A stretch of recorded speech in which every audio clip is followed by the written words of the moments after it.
Hello, everyone, and welcome to the Company of Heroes developer live stream for January 2023.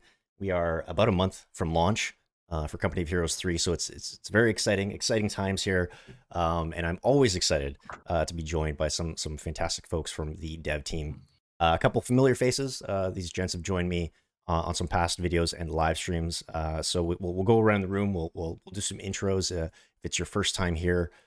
So Matt, how about we start with you? Can you tell me who are you and what do you do on Company of Heroes? Uh, I'm Matt. I've been at Relic for 13 years, and I'm the lead gameplay designer on Company Heroes 3. Amazing. And Matt, you've obviously been here for a while. So you've worked on like Co 2 and a bunch of other Relic titles Mhm. over your tenure here, right?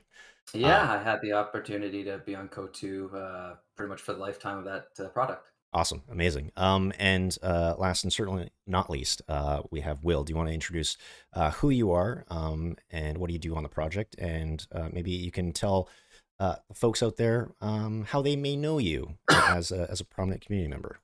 Yeah, sure. Yeah. My name's Will. I'm a senior designer working on Company of Heroes 3. You may know me as Monolithic Bacon. I was one of the community map makers for Co 1 and Co 2 and got hired to work for Relic about 3 years ago now. Um, since then, I've been working on all the multiplayer maps that you've been playing over the tech test and some that you haven't seen yet. Mhm. As well as things like the unit dialogue. I was involved in the writing there, the casting for our characters, loads of stuff in between. Amazing. Yeah, we'll talk a little bit about that more probably once we get into some matches here. But folks, if you want to stay up to date on all of the Company of Heroes news, you're going to want to follow us on your social channel of choice: Facebook, Twitter, Instagram, YouTube at Company of Heroes. You can join co-development by signing up at companyofheroes.com, or you can also find our forums, community.companyofheroes.com. Join our Discord server, which is always growing and always a fun time, discord.gg/Company of Heroes. And be sure to follow us here at twitch.tv/Relic Entertainment so you can find out when we're going live with amazing streams just like this one. So today we're obviously doing a big deep dive of the British forces, but before we get into that, we obviously just had a major multiplayer tech test a couple weeks back, so we want to quickly recap that. We really wanted to thank everyone who took part in that. It was so much fun. You know, if you had a chance to jump in and play the game during that testing period, it's been incredibly helpful for us as we get the game ready for launch. If you haven't seen our update on that, we posted a blog and a video with a response to some of the feedback and some of the just lay out some of the objectives that we had and how we accomplished those. So be sure to check those out if you haven't already. They kind of recap all of our learnings and some of our major priorities for the next month. So be sure to check that out. But for today, what are we going to be talking about? We're, like I said, deep dive on the British forces. We did this with the USF. We did this with the Wehrmacht. So today we're going to be looking at some gameplay featuring the Brits, talking about their roster, their battle groups, and all that kind of fun stuff. We're also going to be talking about some of the big changes of this faction and answering your questions on how the British are going to work in multiplayer. So please ask your questions in the chat, and we'll definitely answer what we can. Lots to cover. We've got a couple matches that we're going to look at today. So before we jump into that, let's maybe set up our conversation. We recently dropped a British Sizzle trailer, so let's quickly watch that, and we'll be right back. So check that out and don't go anywhere.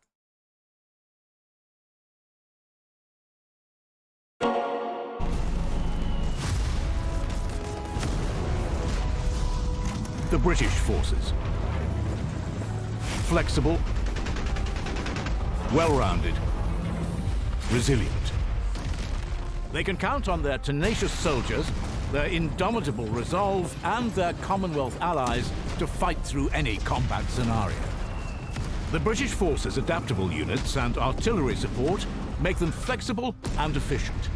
They can shrug off assaults by entrenching weapons before striking with a mix of vehicles and battle-hardened infantry. Stubborn and resilient, the British can bring the fight to the enemy or let them take a shot, hunker down and keep on fighting as long as it takes to come out on top.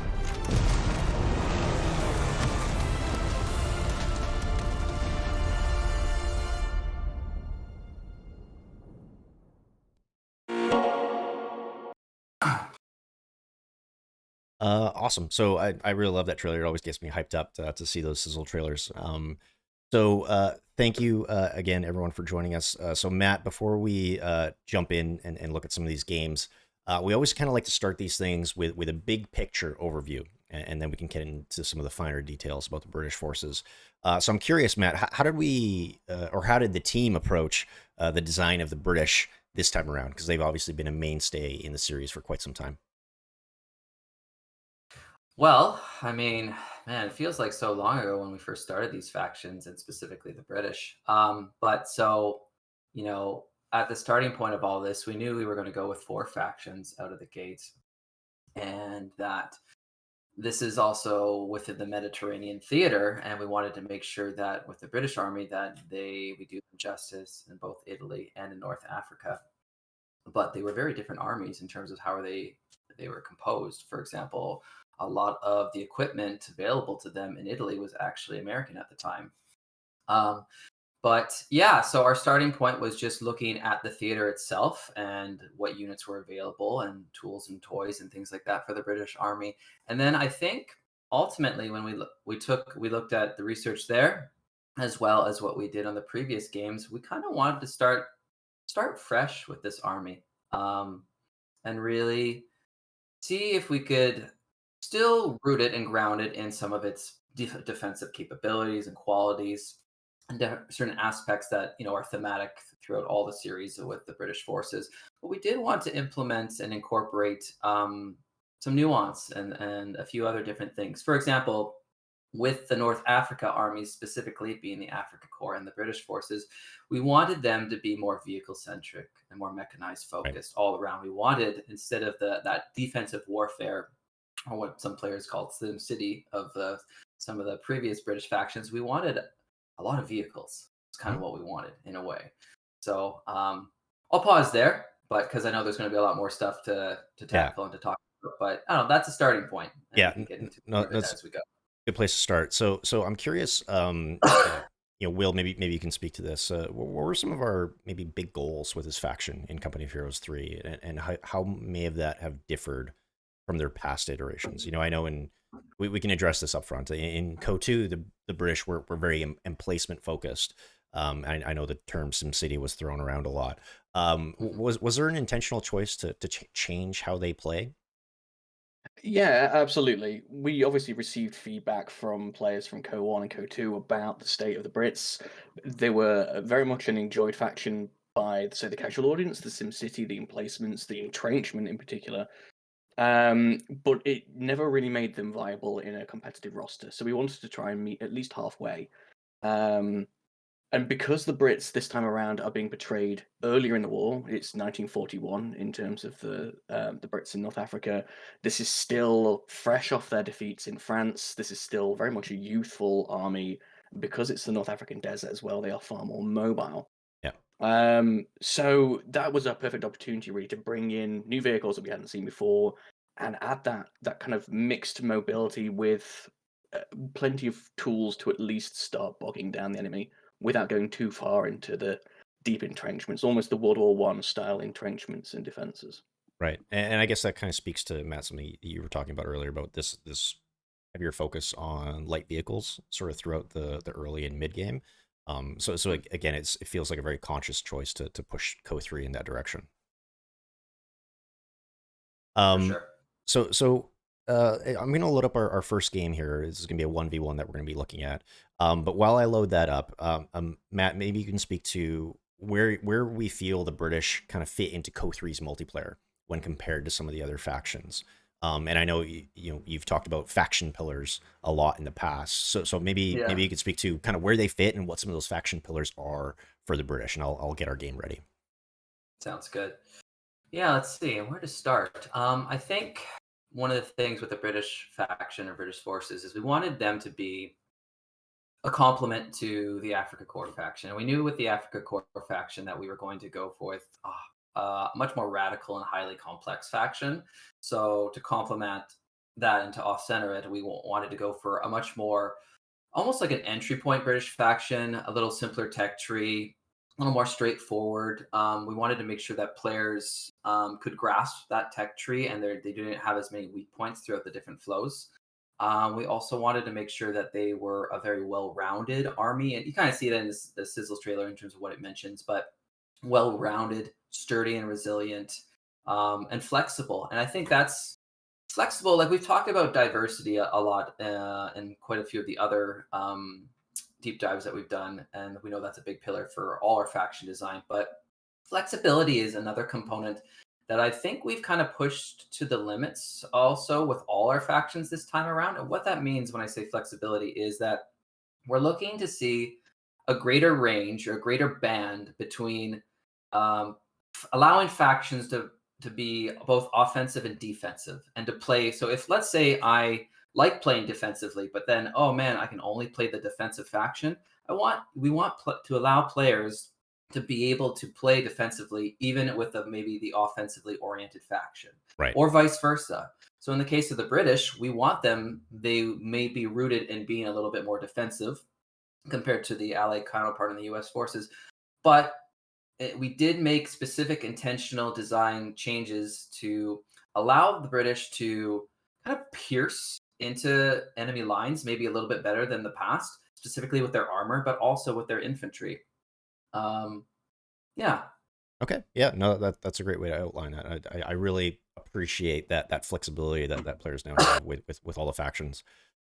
So folks, we're going to be hopping into a 1v1. We're going to be watching two of our designers face off against each other. A couple of folks that may be familiar. We have Jason, who's joined us on some of the past live streams. Folks may know him as Tarnation. And we're also going to be having Darren, who also goes by Mirage Flaw. A couple of community hires duking it out in this 1v1. So we're going to be watching from Jason's perspective as the British. And he's going to be playing Darren, who's playing the Wehrmacht. So before we hop into this, just a couple quick notes. Please keep in mind that this build that we're looking at of the game is only a few weeks newer than the one that we used for the tech test. So that means it's still a little bit older than the version of the game that the team is working on right now. And there are still some of those changes and tweaks that we kind of promised and bug fixes that we were working on that we announced after the tech test. Some of those may be reflected here, but not all of them. So just keep that in mind before we jump into this game. So let's hop in here. Let me change the view, and people should be able to see that now-ish. Come on, game, you can do it. You can do it for me. There we go. Okay, so we're gonna jump into this 1v1. Matt, like at a very, very high level, we always kind of like to talk about the different points in a match, and what we want the player to be doing or feeling or experiencing. So how does the player kind of approach that early game for the British, especially in like a 1v1 setting? Well, the British are, as stated, they are probably still the most defensive of the four factions. Specifically in the early game, we have retained the fact that they have the slowest start, similar to previous British factions. Now, they're almost on par in terms of initiative with the Wehrmacht, but they do have to be careful and on their guard when they face off the deck. That's for sure. For example, in their HQ, you have both sappers and the HMG, which kind of complement and encourage that kind of take and hold. You're not going to be able to capture as much territory out of the gate with the British army, so it just takes them a little bit longer to get into gear. But definitely in mid-game is their strong point. So yeah, you just need to be cautious in the early game. However, we do have, again, talking about that flexibility that I mentioned earlier, there are still components and options available to the player. For example, the Dingo will allow for early scouting and reconnaissance and harassment. And there's also some battle groups that feature Gurkhas and commandos and others that can put on some bit of infantry pressure fairly early on as well. So kind of describing it as a more approachable faction may kind of be a little bit like, I don't want to say off-putting, but it may be, be like, oh, well, does that mean that they're like simple? How do we kind of add complexity and some interesting decisions for the British? Well, they are a little bit more linear and simpler out of the gate in the sense that they don't have as many units that they can field in the early game as with the other factions. But this is both, this is something that is kind of intentionally done so that it allows the players to focus more about how they're making use of their units and not which units that do they deploy. Right. So if you look at this game in particular, so far, Jason has fielded a rather well-rounded army. He's gone for 1 Sapper, 1 Tommy, 1 HMG, and 1 Dingo. I assume he'll probably get into a few more mainline infantry to bolster his front line. But so far, a well-rounded start, which gives Jason kind of all the necessary tools. He's got a little bit of reconnaissance and harassment. He's got the HMG if needed to hold down, and he's getting some mainline infantry. So, yeah. That's what we got going on so far. So, Will, maybe you can kind of speak to the map a little bit. Is there was there anything specific that, or to your approach when you're designing sort of some of these smaller 1v1 focused maps? Like how did you approach these maybe a little bit differently than some of the other maps that you're working on? We can talk. Yeah. We can use this one as an example as well. Yeah, sure. So, I mean, across the board, when we looked at all of our launch maps, we wanted to make sure that we had a mix of competitive and casual maps. So we have maps that have a lot more cover with choke points for the newer beginner players, something that you can sink your teeth into without getting stomped by the AI. But this map, Road to Tunis, is an example of a more competitive map. It uses a layout that players from Co1 and Co2 will be familiar with.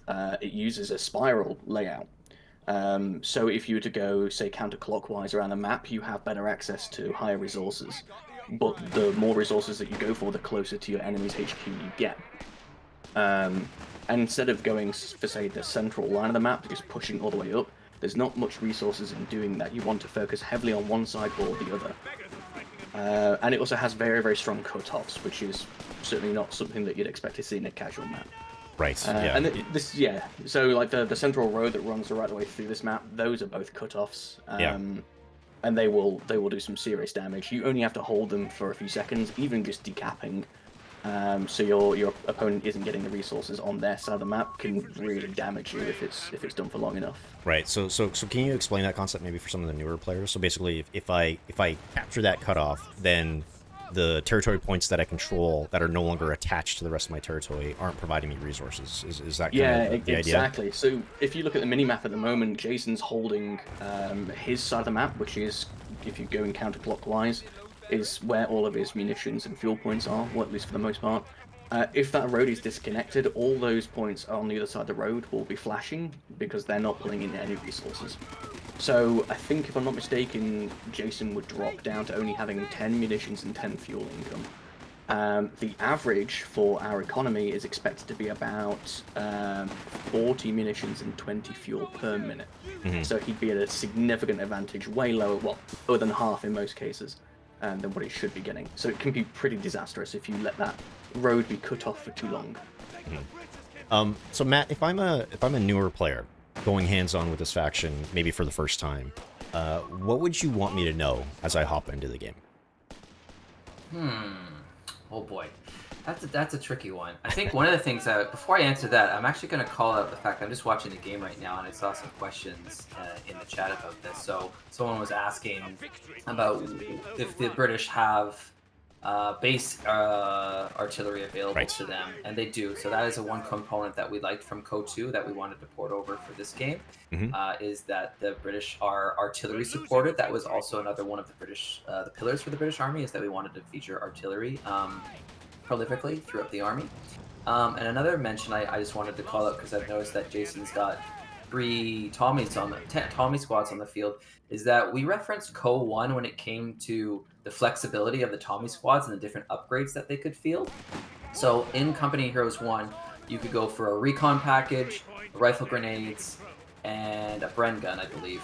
And we wanted to retain that and make the Tommies more flexible and well-rounded compared to their Co2 counterparts. So you can see in this particular game, Jason's made use of the recon upgrade, which added a scoped rifle. And he's used that to work together with the base artillery to, I think he's done 1 or 2 artillery strikes to kind of push Darren around a few times. It also can provide, that package also provides some flares. Mm-hmm. But to answer your original question in terms of what you would want to know as a new player going into this faction, trying trying to think of how to call out specific items with this. Again, I think it's more about what I mentioned earlier in terms of just being aware that they do have a bit more of a slower start, and that is something to be mindful of specifically in 1v1s. It's not so much of a factor in the team games, but as a new player, like for example, if you are playing, if we're playing the Italian campaign, which allows you to both play as both the American Army and the British forces, you can't tackle missions as offensively and be as aggressive out of the gate with the British as you can be with the Americans. You kind of can't go charging in. You have to kind of cautiously creep up, get your footing. Then once you get into your vehicles, then start pushing forward a little bit more. Yeah. And now we're seeing the Humber come out from Jason. And I remember, Will, I think you once told me that this is one of your favorite vehicles. Is that still the case? It is, yeah. The Humber is just an absolute devil when it gets onto the field. It gets outclassed by vehicles like, say, the 8-Rad, which come a little bit later. But for the window when the Humber is the only vehicle of its class on the field, it just absolutely rips through everything. It's so deadly. I was gonna say, because I saw a couple people in the chat call this out, but pay no attention to the resources and the command points. I think someone might have had the developer mode turned on, but we know Jason and Darren. They're honorable players, so they're not gonna abuse the resources that they have at their disposal.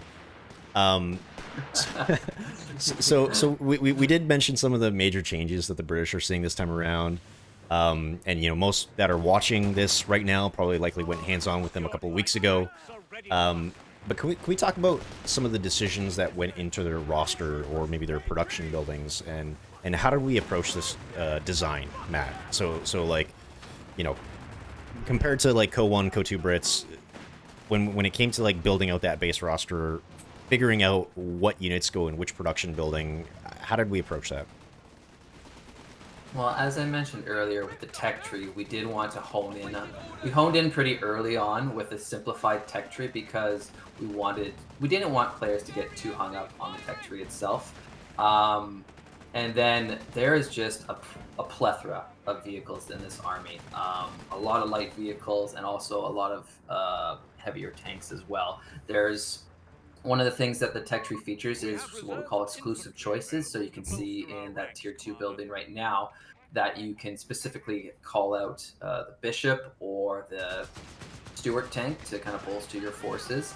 But there's a lot of all-purpose, well-rounded vehicles within this army that are all really good and suited, that work well and synergize well with infantry. So we've obviously seen the Humber on the field right now, but there's also the Stuart, there's the bishop, there's the Crusader, Grant, and Matilda, and they all have different play styles to them. And it's really fascinating to see how they all pair up with the infantry and into these new ways of playing these new tactics. So follow-up question. How do some of the teching options for the British look this time around? How am I upgrading and progressing through my buildings and unlocking those upgrades to ensure that I'm staying ahead of my opponents? I know you already called out some of the exclusive choices, but what else what other sort of decisions and teching options am I kind of going through? Yeah, well, I think there's lots of upgrades on the Tommies as stated, and then in the mid game for your tier 2 building, there's the exclusive choices, which allow you pretty much, they're designed with the intent that they have a very strong mid game, but you don't need to make use of that. But you can stay into that longer if you choose to do so.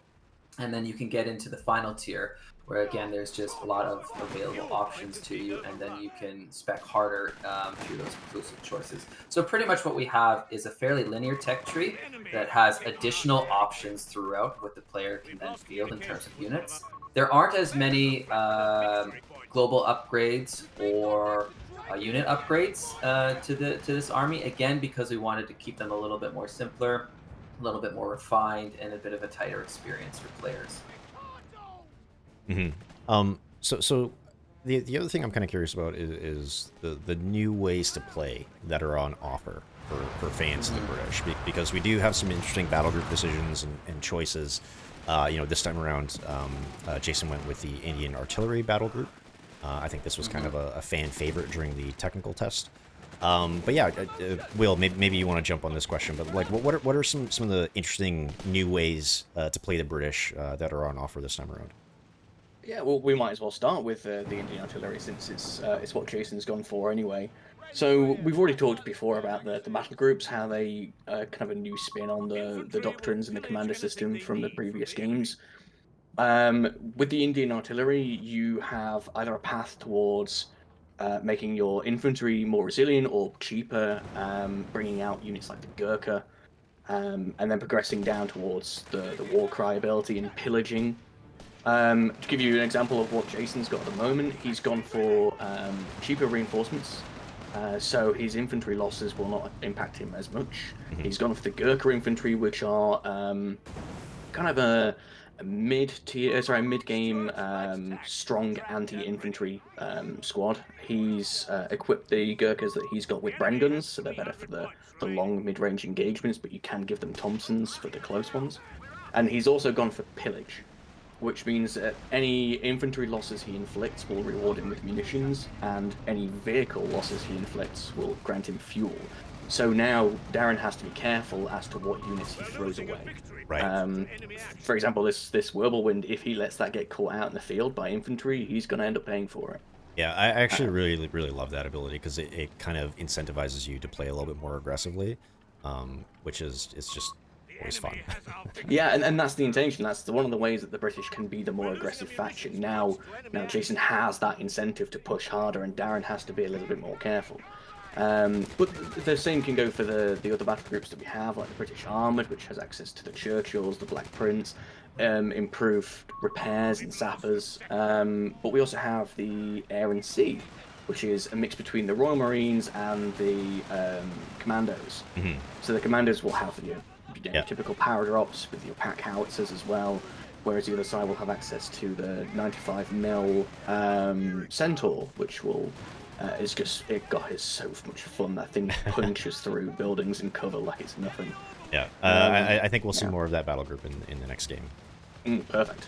So maybe we could talk a little bit about the veterancy system and how that works for the British compared to maybe like the USF or the Wehrmacht that we've already covered off. Matt, the upgrade building for the British seemingly allows us to expedite how certain units earn veterancy. Can you explain how that works and the design decision behind it? Yeah. So all factions feature a standard status quo veterancy system with passive capabilities, and they also provide active abilities as well at Vet 1, with the exception that the American forces also have a selection point for your Vet 1 ability. But yeah, one unique component to the British Army is they have what we call a training center, and that training center allows you to bolster your veterancy rate through different archetypes. So if you plan, this is very useful for team games. So if you plan to play, for example, with a large infantry army or a large mechanized army, or maybe potentially an army that's planning a hole with a lot of team weapons, you can dial into those specific upgrades and allow them to boost your veterancy rate, and that will definitely have a significant impact on the battle. So I saw some people talking some smack about our friend the Dingo in the chat. I saw some unkind comments about the Dingo. However, I think the Dingo is underrated, especially once it hits Vet 1. So Matt will. It's one of my favorite units. Actually, you already used Jason used it really nicely for example, just reconnaissance, harassment, and at one point early in the game, there is a medical kit ability that allows for free healing, and Jason made use of that, I think, once or twice. So, for example, if you don't want to pay the fuel to get into your traditional healing building, and for example, let's say at this stage in the game, or maybe you're you're a little worried that you might lose the Dingo on the battlefield, you can park that thing in your base and it can act as like a forward ambulance in a way. Another useful tool about it is that it works in tandem with the forward artillery position. So I'm not too sure if Jason's made use of that too much this game, but Jason at any point in time can drop some flares for either a decoy strike to maybe fake his opponent out, or an actual real artillery strike. So it's got some legs, and you're touching on one of the elements. So with Company Heroes 3, we wanted to reintroduce ultra-light vehicles properly back. Kind of like Co-1. Co-1 had quite a few of these. Co-2 had a couple as well. But one of the things, and this is always a design challenge for us, is we try our best to make sure that every unit that we make into the game scales to some degree. Now, of course, a dingo, once the tanks start hitting the field, it can be challenging, right? So you typically will have to, when we say scale, that means we have to think of creative ways to, modify its role into potentially, it could be a support role, it could be a reconnaissance role, it could be a healing role, but something else, because we know it's, hard to get into the fights as the game progresses. So I can't quite tell what battle group Darren went with as the Wehrmacht. You went with the breakthrough. Breakthrough, right? Gotcha. Yeah. So Darren had fielded early on in the he went for breakthrough, and then you get a 0 CP pick, which allows your grenadiers to turn into assault grenadiers. Right. So gotcha. Darren's been trying to be offensive with his assault grenadiers. He just made use of, I believe that was I don't remember the name of the ability, but essentially an incendiary bombing run. Mm-hmm. Yeah, the assault grenades are also very good, especially when they connect. So we're kind of in the mid-game portion. Will, what do you think? What decisions should Jason be making as the British here? He's got victory points lead, but I think map control is kind of evenly split at this point. So what do you think Jason needs to do here to kind of secure this victory for himself? Well, the next step is moving into his medium tanks. He's already seen that a whirlwind is out in the field, and even though his Stuart can plink away at the whirlwind, it's not armored enough that it can be completely resilient, so that's a bit of a dangerous move. The next step for me would be just to roll out a Crusader, which is his... I suppose it's more of the equivalent of the medium tank, but it's so fast for the British. The Crusader is a cruiser tank. So not quite as armoured, not quite as upgunned, it's only using a 2-pounder, but cheap enough that you could probably pull 2 of them onto the field. Those Crusaders in pairs are so deadly, especially now that we've included things like side armour. The Crusader never has to really get behind its opponent, it only has to keep pace with them and stay on its side and just blink away, and that's all it needs to do. He could go for guards in the final tech building, but honestly, with the amount of assault infantry on the field, that's probably not worth the cost. Right. Because the guards, even though they have 2 bazookas and can deal with that whirlwind from range, there's no way that they'll survive against this many assault grenadiers. Mm-hmm. Plus, he also already has the Gurkhas that kind of fit that similar role of Yes. infantry. Yeah, absolutely. So I think, yep, there it is, as you called it out. Well, there's the Crusader. I do love the 6-pounder gun conversion. What was the kind of thinking around that upgrade for the Crusader? Just again allowing it to be a little bit more sustainable over time and scale up. So as Will mentioned, these, they are kind of somewhat situated as being somewhat the mainline battle tank for the British forces, but it is a little more light and nimbler, and the 2-pounder gun doesn't make it as effective. So if we wanted to allow players that if they want to really pursue quite a few Crusaders, that they can just have a little bit more scalability overall. However, if you go to, actually, are you able to take a look at what you have in the final tier of the building? Of course. There? So this is where I think the British are very different to some of the that they're very different to some of the previous armies of the past. One of the things right out of the gate that you'll notice is they have an infantry unit in their final building. And I think, personally, I love this. It's really nice to see that this army finally has to not just rely on just Tommies as a whole, and that they now have a complementary or supplementary infantry through the guards. So, of course, in this instance, Jason has pulled out the Gurkhas. However, the guards are just really nice, well-rounded assault infantry that have both bazookas and short-range weaponry that they allow you to really pierce into enemy lines. And then you got all these different tanks, which on the surface you might go like, well, they're kind of similar, but in practice, as you play with them, you'll find that they're really different. Yeah, the Crusade. Yeah, go ahead. I was gonna say I did see some people call out like or sort of kind of question like, oh, why do you have both the Matilda and the Grant? They seemingly sit fit the same sort of role. But yeah, I interrupted you, so because I know you're about to get into it. Yeah, no problem. No, even at first when we were prototyping and testing the 3 tanks, we had some internal concerns about having 3 tanks that were kind of somewhat similar in certain aspects. But over time, we've through abilities and stats and different modifications to all the vehicles, they do feel really different. You've got the Crusader, which kind of acts as the harassment mad dash tank, very good at flanking. You've got the Matilda, which is kind of your just classic tanky tank, which will sponge. The Matilda, I love when players field it because it's a game changer. It suddenly changes the whole state of the match. Wow, there's some good assault grenades there going, and that was awesome to see. And then you've got the Grant, which is just a really good, sturdy frontline tank. And this is a subtle component that's in the British Army. I think, of course, factions take time to explore and discover things, but in the tech test, what we have is we actually have something called a withdraw and refit ability, which actually allows the British Army to exchange their tanks for another tank on the battlefield. And we've seen games, and I've seen really good use of this. An example, let's say you've gone for multiple Crusaders and you're trying to flank everywhere, but you can't be successful. Maybe your opponent is just all around you with the right counters. You can switch those out for maybe Grants or a Matilda, and you suddenly change the landscape of the ecosystem of the battlefield, throw your opponent off guard. And I've seen it really, I think it's something that takes a little bit of time for players to cue into, but when it's used, it can be in the right situation. It's a pretty interesting tactic to mention. Mm-hmm. And then the last unit that we haven't talked about in the final building is also the Pheasant.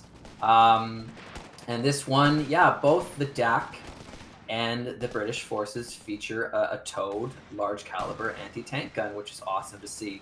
And my guess is you probably won't see that in this match.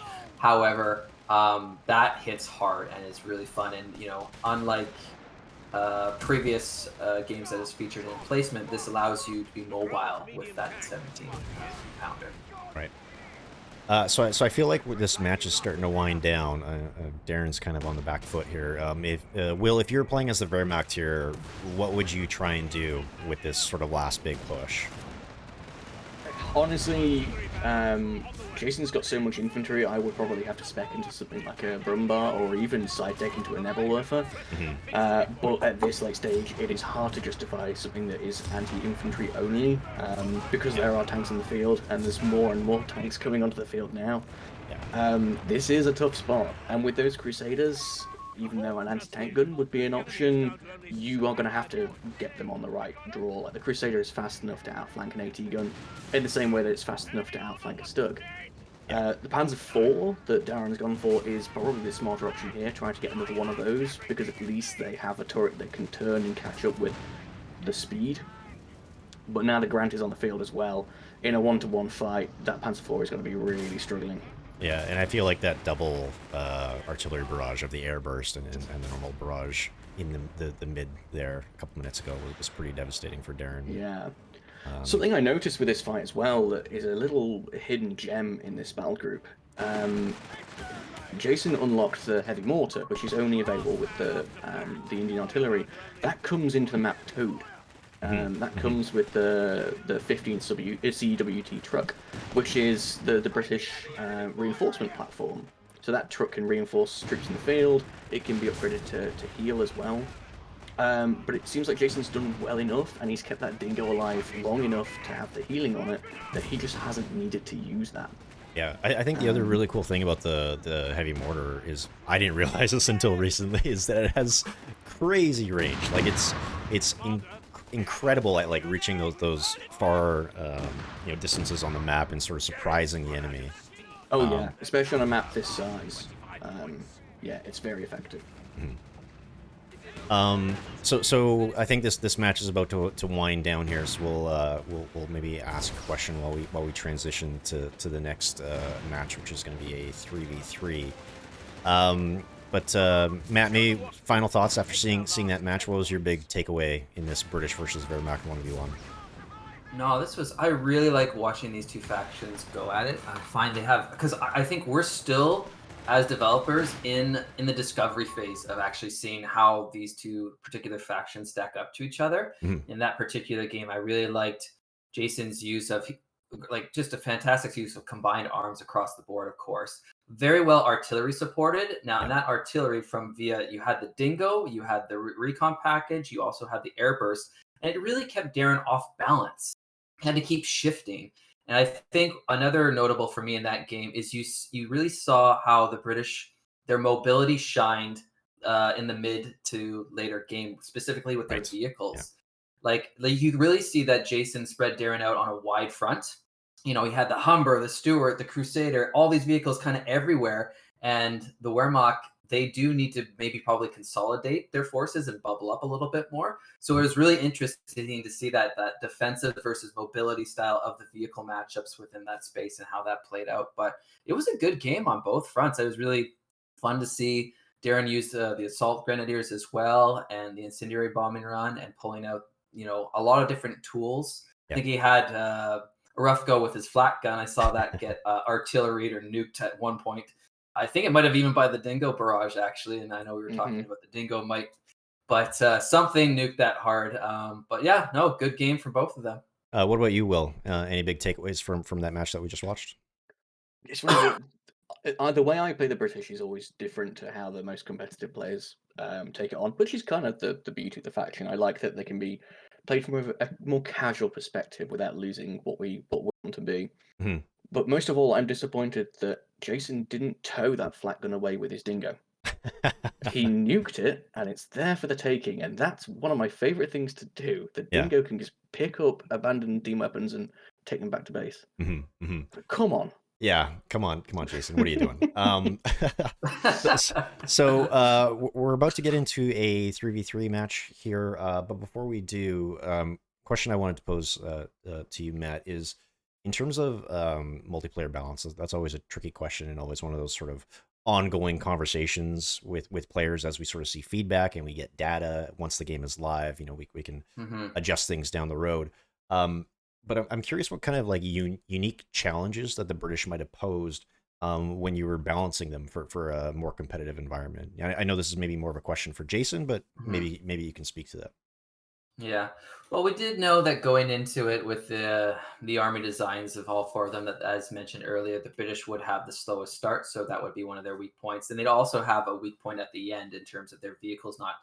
They don't have the hard hitting vehicles of some of the other factions, and a lot of the vehicles featured 2-pounder weapons as well, so they only have so much stomping power. So we knew that those two spaces were kind of the weaknesses of the British Army overall, and we did have to make some considerations and compensations there to make sure that everything kind of gelled well together.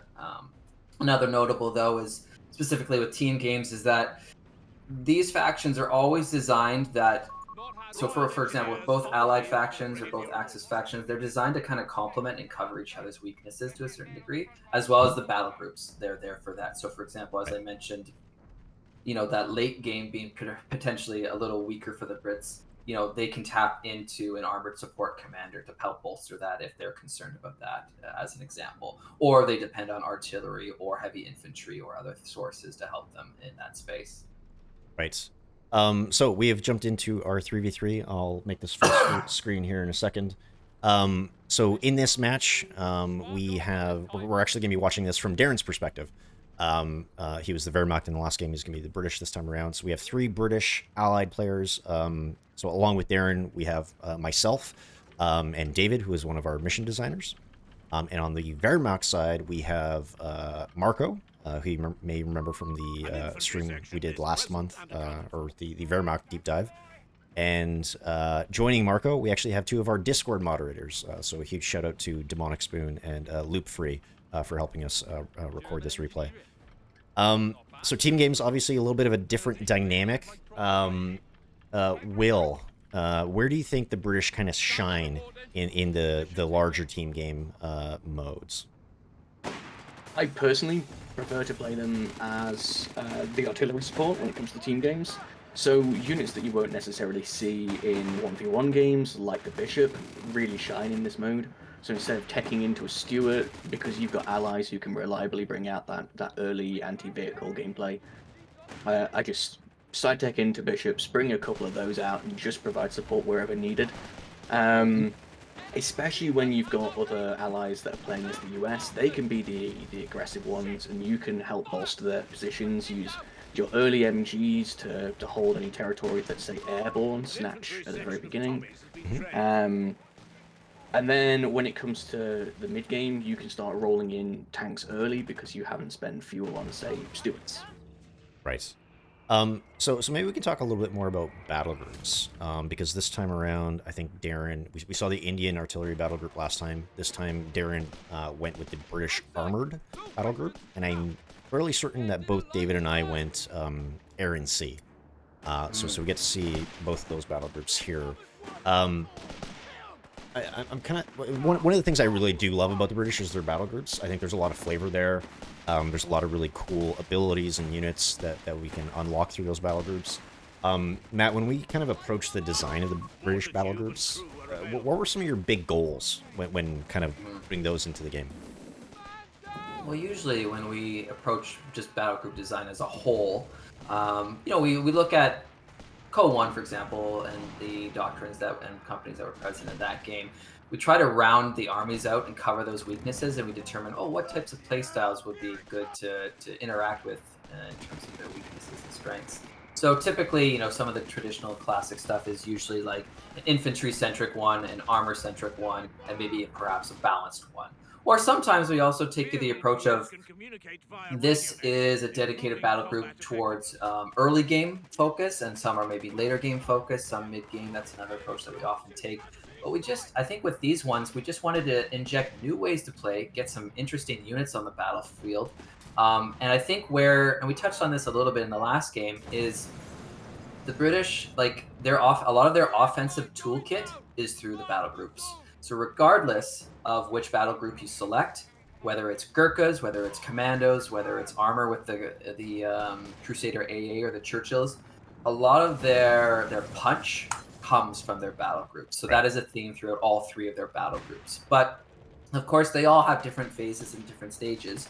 So, for example, in this, like you stated, there's two airbornes to maybe keep the players off kilter and kind of just keep the map contained, have airborne strikes available to you. And Darren, who's playing up the center, actually as a center position on this map, going for the armored support, that's a pretty good choice because it allows you to fortify the center with those Churchills later and then support your flanks. So when we I am kind of curious, like when we have these three launch battle groups, air and sea, armored, and British infantry. British Indian artillery. How do they kind of compare to one another, and what are some of their strengths when you're utilizing them? Will, do you maybe want to tackle that? Sorry, you might have to repeat the question. I was too busy walking sappers. I was curious, like how you feel the three British launch battle groups kind of compared to one another, and what some of their strengths might be.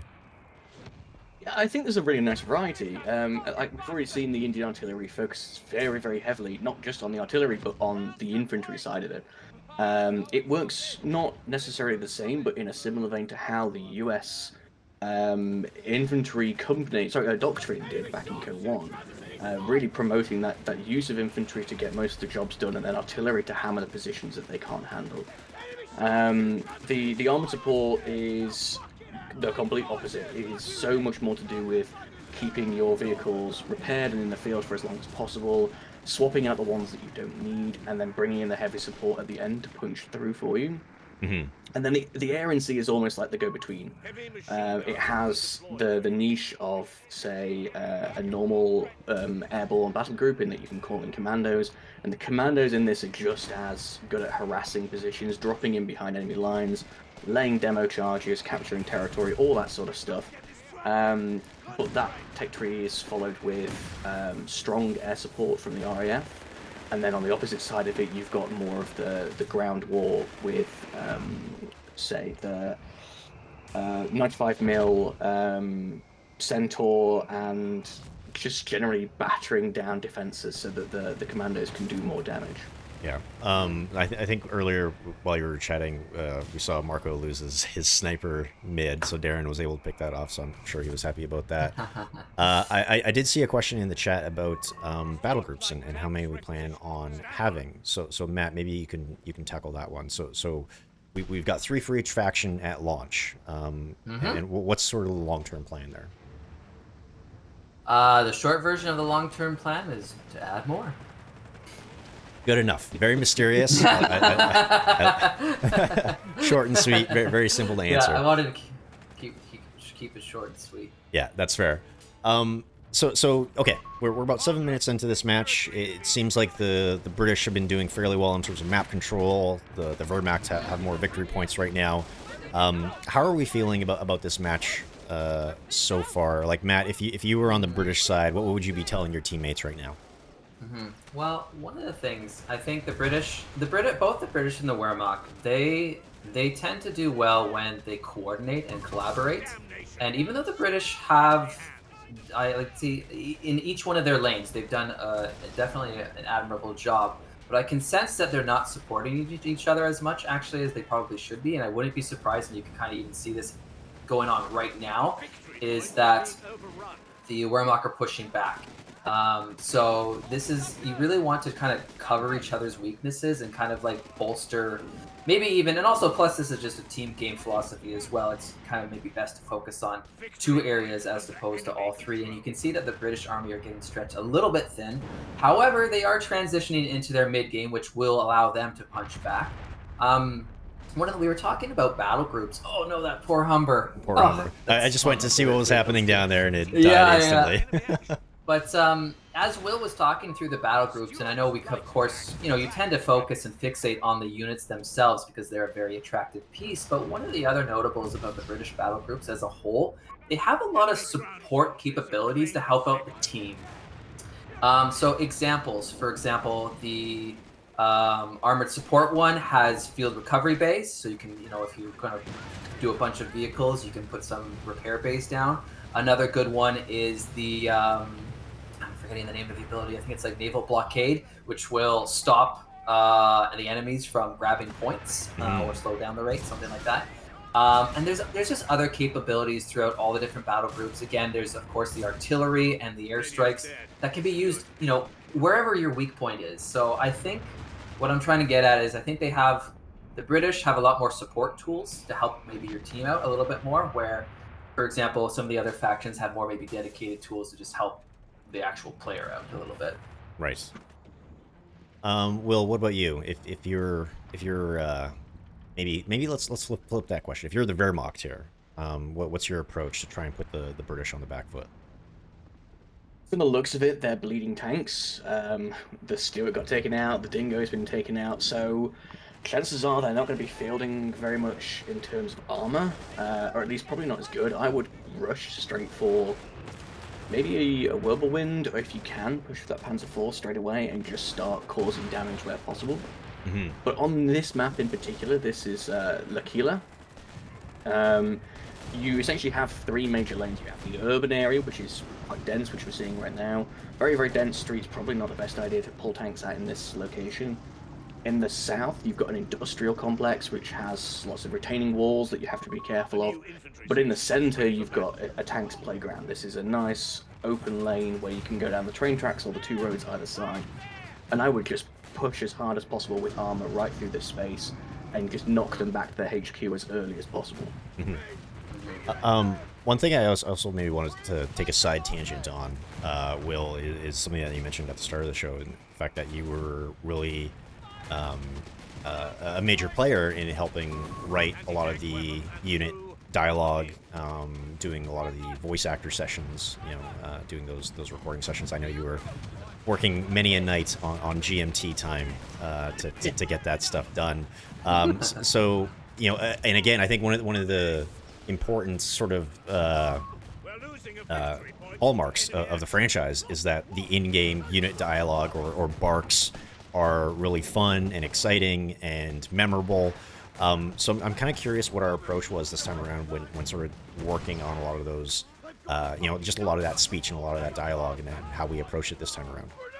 Yeah, I mean, it's a daunting process. When you look at Relic's history of voice acting, there's big shoes to fill.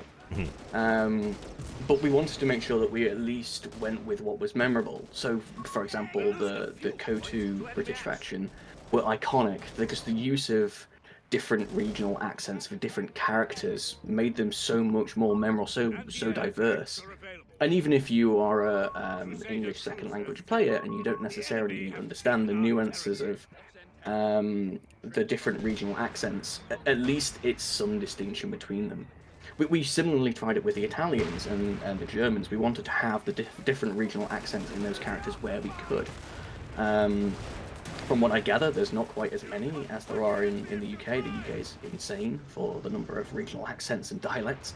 Um, but that was the first step, really, using character bios to help our actors gauge what kind of life story they have and getting the right actors to have the right accents for the right characters. So, for example, our sappers have made a return as being Welsh. In this case, this is one of the soldiers who end up going to war, but a lot of his friends are still stuck on the coalface. They had no choice but to remain in the coal mines because there's still a need for industry back home. Right. Our heavy tanker is a Glaswegian dock worker who lost his father during bombing raids, and so just made a complete change and decided to go and join the war effort. So it's nice to have these character influences. Our Italians, especially this time around, have been so much fun to make. Gastatori, who I don't think make an appearance in this fight, No. but Gastatori were very popular during the tech test. They're a school teacher, and he treats all of his squad mates like they are his students. He disciplines them and he cares for them equally. It's just so nice to have that as an influence when you're writing. And I think that's probably something that may not always come through in dialogue. Maybe if you only hear one or two snippets, is that a lot of these characters have fairly decent backstories and fairly deep backstories. Yeah, absolutely. The more you play the game, the more you'll hear. I did a count up recently. We have 31,000 lines of playable unit dialogue. If you let these units sit still for a little bit, you'll start hearing them tell stories. If you click them too aggressively, they'll start shouting at you, and they'll start giving away some of that nuance of the characters, some of the depth that we've worked towards. The short time that this game's been played in the tech test is not even enough to scratch the surface. There's so much there. So we've kind of hit the mid game points. We're starting to see a lot of armor hit the field. One of the British players have the Centaur out. I think Darren has the Crusader in the mid. Matt, I know obviously tanks are kind of the showpiece for a lot of the factions, and I know people are maybe missing some things like the Comet, the Cromwell. So what was the decision behind putting things like the Centaur or the Crusader in specific battle groups? And I'm kind of curious how these things complement the core rosters. Well, yeah, I was just going to note the exact same thing. I was watching as the game was progressing and how everyone was pulling out their specialized armor in order to deal with. So there's a large infantry force that the Wehrmacht have built up on the Axis side, and both the Centaur and the Crusader AA are hard-hitting in terms of being specially dedicated towards anti-infantry. But yeah, you're right that overall, all the factions this time around, we have more units than ever before per faction. And then with the North Africa factions and specifically the British, there's just a large amount of vehicles. So you've got the Crusader, and in the battle groups themselves, you've got the Crusader AA, you've got the Churchills, you've got the Centaur. Some really good artillery hits right here, right now. But yeah, typically when it comes to vehicles and how we go about putting them inside of battle groups, often cases. Like, we try to stay away from, for example, all-purpose or generalistic types of tanks, and we try to go for more specialized and roles when we do allocate a vehicle to battle group. So, like the Centaur or the Crusader AA. So now that we kind of get into the mid to late game, the Brits aren't doing super hot here on victory points. So I think they weren't able to keep enough pressure on the VPs. How do they start to claw their way back here, Matt? Well, they are starting to do the right thing, and they're starting to hone in and focus a little bit more and work together as a team. They have done a nice job with their battle groups, though, so far, and tapping into those. I think that's helping them get back into the fight. And also, again, just creep up in a situation like this. You're going to want to creep up, take and hold, rely on artillery, rely on airstrikes. I don't really know if the two air and sea players have made use of many airstrikes so far this game. But you can see that they're starting to coordinate more, stay closer in terms of just like overall proximity. But the Wehrmacht are starting to respond as well with their own artillery. Obviously, you can see the Nebel going on right now in this exact moment. But I think for me, when it comes to the British Army, they're doing a good job. They need to stabilize, is what they kind of needs to go down. Because I think the good thing that the Wehrmacht team is doing is they are really just keeping them off balance and kind of fighting everywhere. So it's kind of up to the British to respond, consolidate, find, and as they stated earlier, consolidate their forces, find a weak point, and kind of pierce through that weak point as a cohesive front. So Will, you were kind of talking about the map a little bit earlier. This is L'Aquila. I'm probably butchering that pronunciation, but you know, there's always a question from players in terms of like, how do we approach map design? You know, are certain maps specifically designed for, you know, competitive multiplayer, or other maps specifically designed for, you know, more social play and comp stomps? I am kind of curious, how did you approach that when you were sort of working with the team to design our maps? And is there like a delineation between those types of maps, or do we try and build them as like from a general, you know, purpose or standpoint? Like how is, yeah, just overall, what's your sort of approach here? And maybe you could speak to L'Aquila again as an example for that. Yeah, so as I mentioned earlier, we do specifically try to have the two map pools. We know that, say, the more entrenched or lane-heavy maps for the casual players don't necessarily go down well with our competitive players, and vice versa. But we do also have hybrid maps that kind of tread the line between the two. This for example, L'Aquila is exactly that. It's more of a hybrid map. It has 3 lanes on it, but these lanes are all wide enough that you're not necessarily focused onto them like you would, say, a bridge map.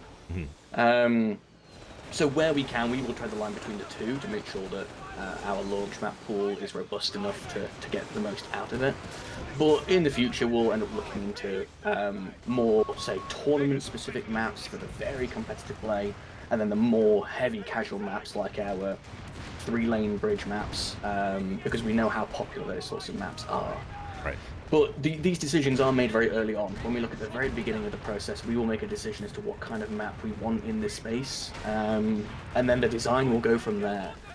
That's not to say that the design we come up with straight away is the one that's locked down. It's still an iterative process, and it's usually designers will help each other out and look at each other's work. And like, for example, this map was started by one of our map designers, Lisa, who also contributed heavily to the single-player campaign and the missions there. And as a starting design, it was a great start. The contrast between 3 separate areas of industrial, railway, and then urban was a nice way to help players distinguish where they are and not lose their space. And all that really needed to change on it when I took a look at it myself was to make sure the territory was balanced, for example, or the cover was balanced in some areas, which you can do regardless of whether it's a competitive or a casual map. So maybe we could talk about Darren's battle group, the armored battle group, in a little bit more detail. So Matt, I'm kind of curious, what do you think are some of the standout abilities or units within this battle group, as we see the Churchill 4 get called onto the field? Yeah, so in terms of the units, of course, it's the Crusader AA plus the standard Churchill or the Black Prince variant, which is a heavy Churchill. And then there's also a lot of different passive capabilities. For example, there's the rigorous training, which allows your vehicles to get up faster. And there's actually, I would say, for example, that sapper ability allows for cheaper sappers and cheaper reinforcement of sappers. So if you're going to have armored field, you need repair engineers to complement that. So you can either have multiple, for example, Darren's got multiple fields of engineers there, so whenever he's retreating and reinforcing, he's getting a discount on that.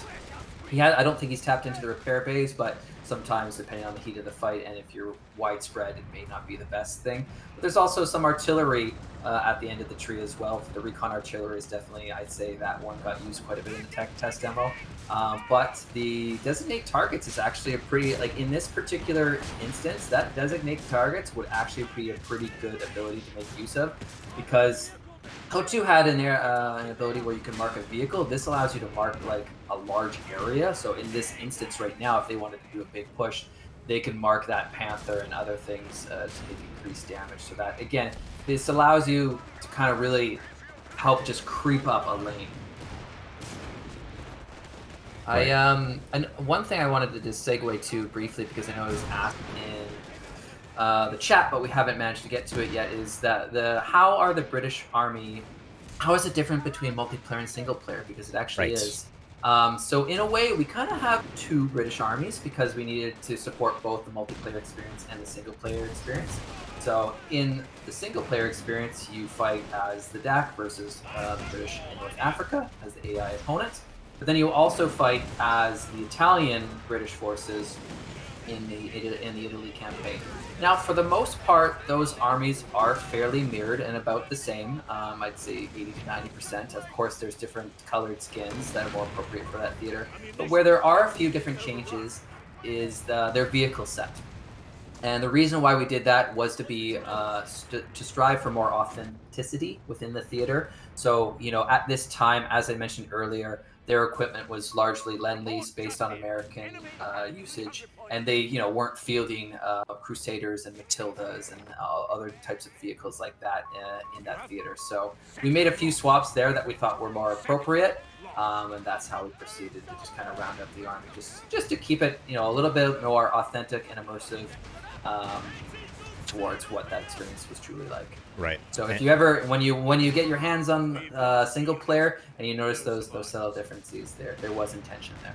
Yeah, and I think one of the really cool things about the single player experience, it's kind of harkening back to some of the things that we did in Ardennes Assault, is that like you can progressively upgrade your companies and unlock new units and abilities for them. So by the time you're nearing the mid to late game in the Italian dynamic campaign, your companies are pretty robust and your units are pretty strong. Like they come out of out onto the field with like a ton of abilities and upgrades and veterancy, and they're just ready to go to work.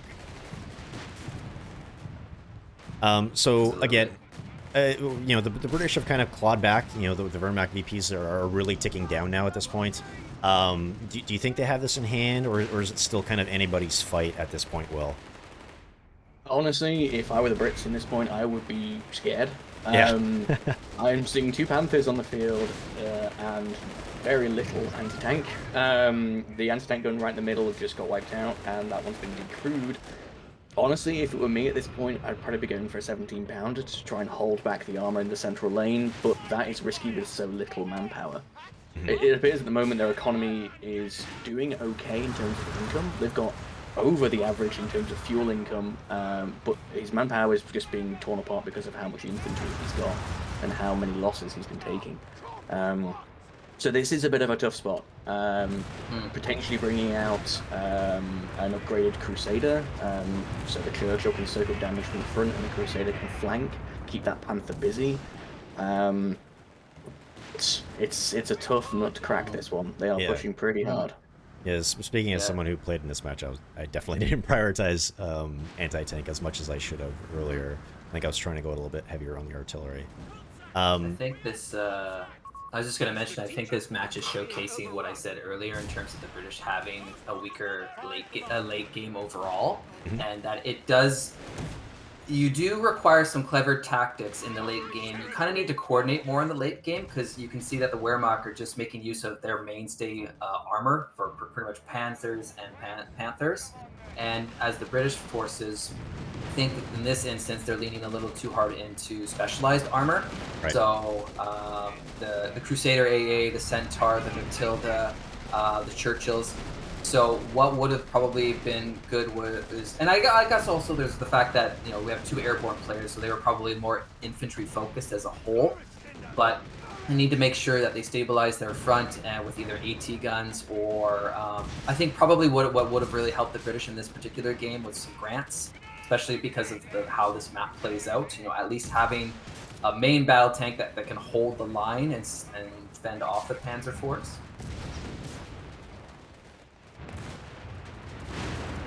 Yeah, so we see. Very quite nice a bit call. of artillery usage. Yeah.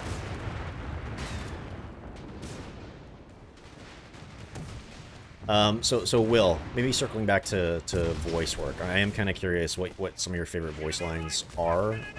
I think every game has its standouts that players kind of latch onto and kind of maybe turn into memes or whatnot. Tea or something stronger and that kind of thing. I think the one that really stood out during the tech test was "Risk It for a Biscuit," but I am kind of curious what some of your favorites are. Honestly, it's been at this point 6 months since I kind of wrapped up all the work on voices. I have forgotten so many of them, which is why I still enjoy playing this in the game. Some things creep up and just put a smile on my face. And I honestly can't think of any specific ones that come to mind, but I would draw specific attention to the idle lines. Just when you're playing, take it slow, put some infantry in cover, let them sit for 30 seconds to a minute and just listen to some of the stories. Some of them are jokes, some of them are a little bit more harrowing. One that comes to mind, even though I can't remember the wording specifically, is, I believe it's our Panzer Pioneer, who's a bit of a prankster, talking about how he dipped his workmate's wrench in grease, grease, while they were working on bridges. So he goes to pick it up and it slips straight out of his hand and off the bridge. And I think one of the American engineers has stories about one of their mates who was using a mine at the time when the beef that they'd had last night started kicking in. Mm-hmm. So there's just little stories. It's nice to kind of have a moment away from the combat and enjoy some of the backstory. Yeah. And, yeah, it's been fun. I think it will take longer than just a weekend with the game for people to absolutely hear them all.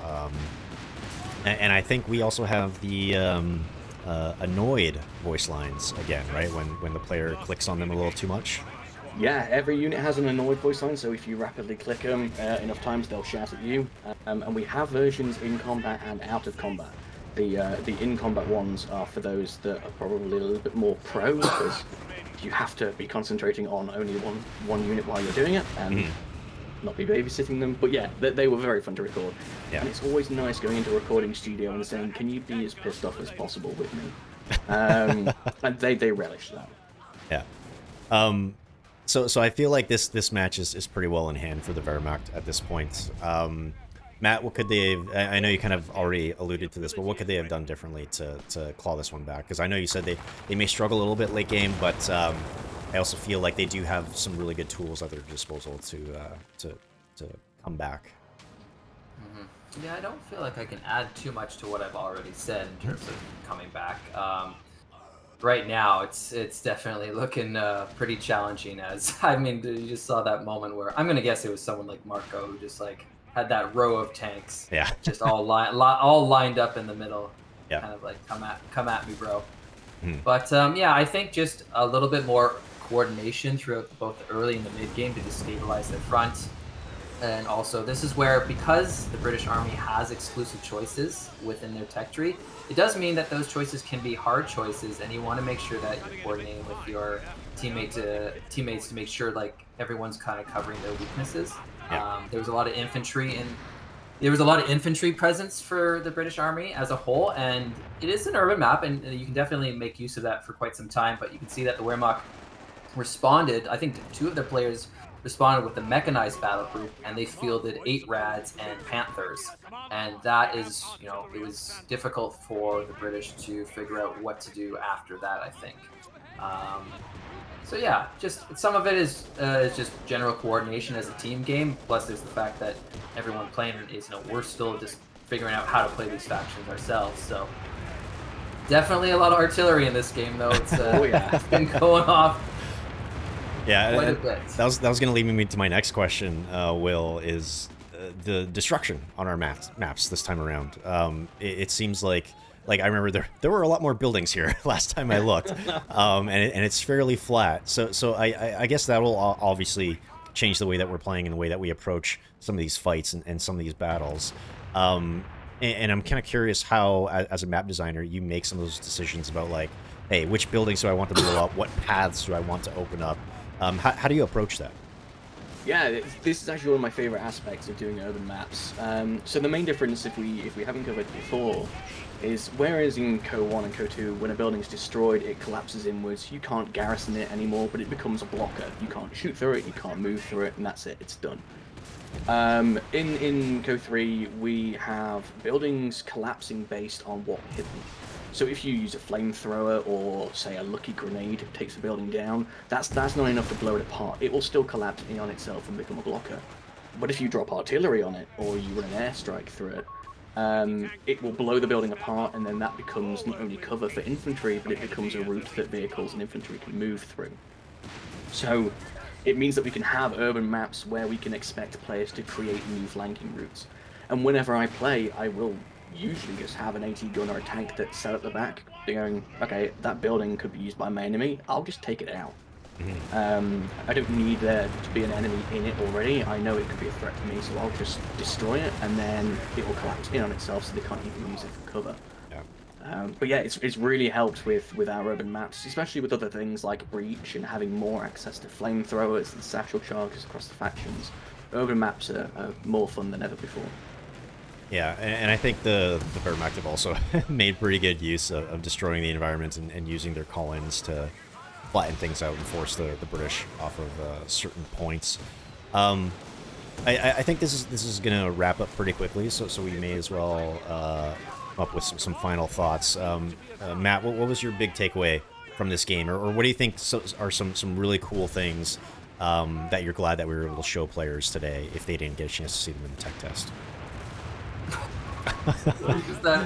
The artillery is very prolific at the moment. I think what I love to see every single time is just we have so many more units and so many abilities. Like it's pretty crazy how jam-packed this game is in terms of tool set, and it's awesome to watch each game unfold. I watched tons of people play in the tech test.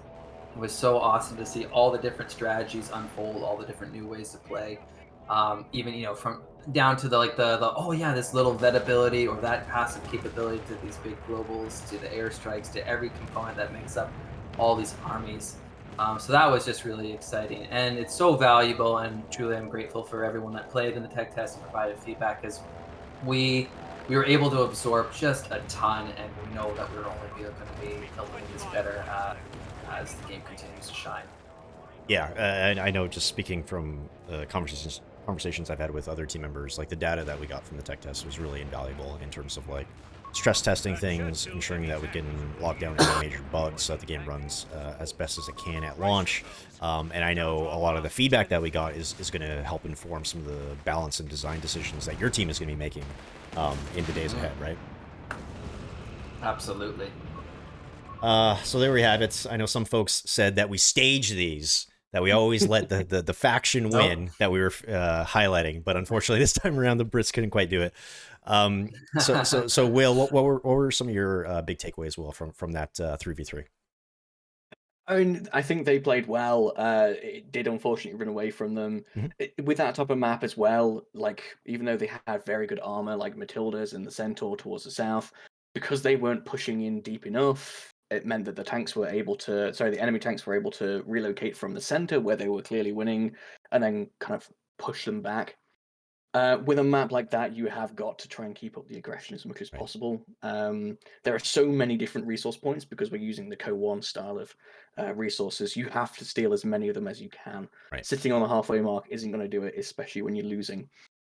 But it was nice to see a good roster. It was nice to see the full tool set being used.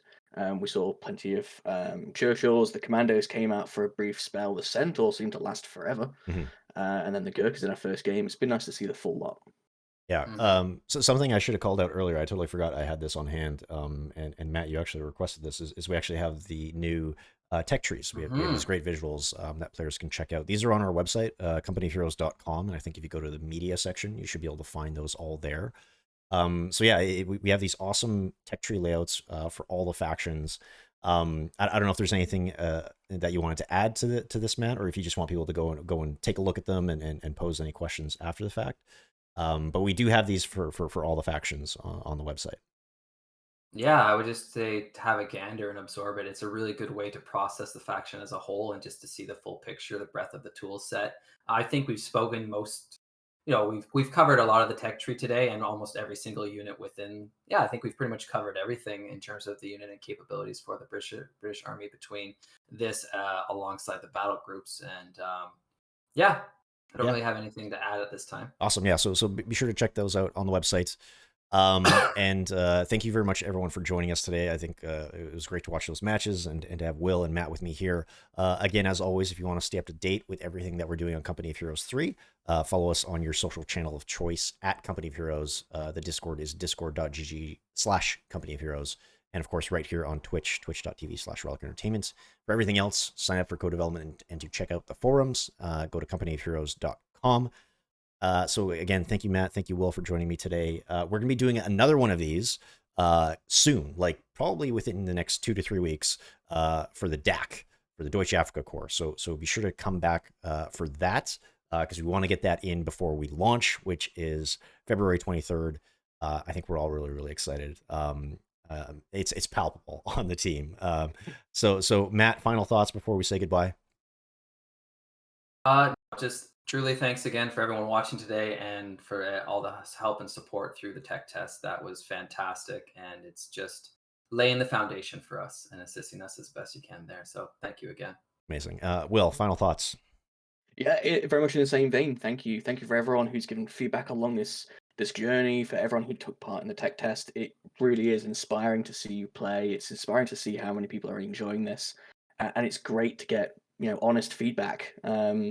This is going to be a fun road.